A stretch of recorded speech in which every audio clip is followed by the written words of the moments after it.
In the seconds before you faint, your brain does not simply switch off.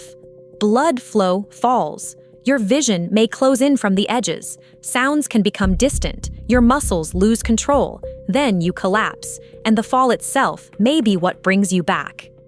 This is syncope, a sudden, brief loss of consciousness caused by a temporary reduction in blood flow to the brain. It usually lasts seconds, and recovery is often rapid.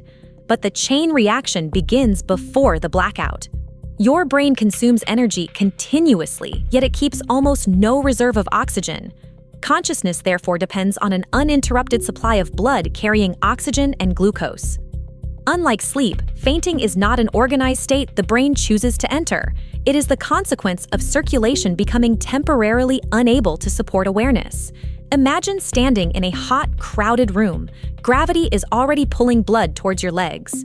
Normally, pressure sensors in the major arteries detect the change. Your heart adjusts, your blood vessels tighten, and enough blood continues traveling upwards to keep your brain awake.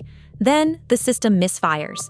In the most common type of faint, called vasovagal syncope, a trigger such as heat, pain, fear, prolonged standing, or the sight of blood produces an exaggerated reflex.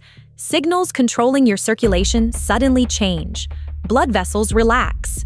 Your heart rate may slow. Blood pressure falls, and the amount of oxygen-rich blood reaching the brain begins to decrease. But the first warning may not feel as though it is coming from your brain. You may suddenly feel hot, nauseous, or clammy. Sweat appears on your skin. Color drains from your face.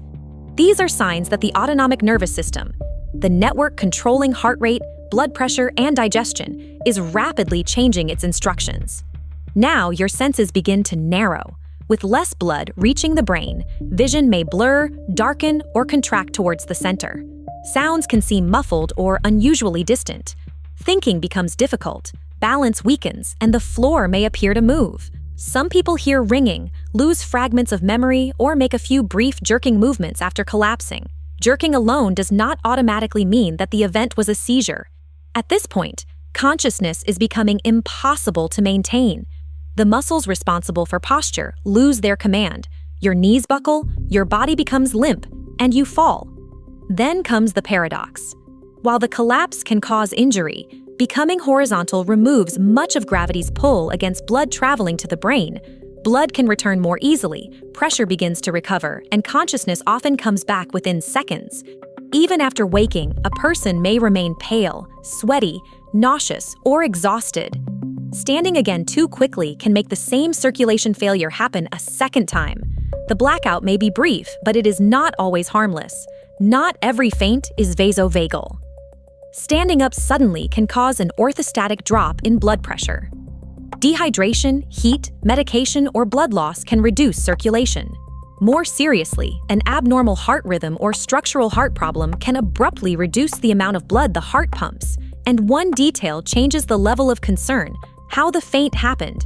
Fainting during exercise while lying down or without any warning deserves urgent assessment. So does fainting accompanied by chest pain, strong palpitations, breathlessness, serious injury, prolonged confusion, or a family history of sudden cardiac death. Syncope is a symptom, not a diagnosis. The description of a witness, the circumstances, and sometimes an electrocardiogram can help reveal whether the cause was a common reflex or something more dangerous. If warning symptoms appear, lying flat and raising the legs when it is safe to do so can help restore blood flow and may prevent the fall. Trying to push through the sensation can make injury more likely. If someone does not regain consciousness quickly, is not breathing normally, or remains confused, emergency medical help is needed. This is general scientific information, not personal medical advice.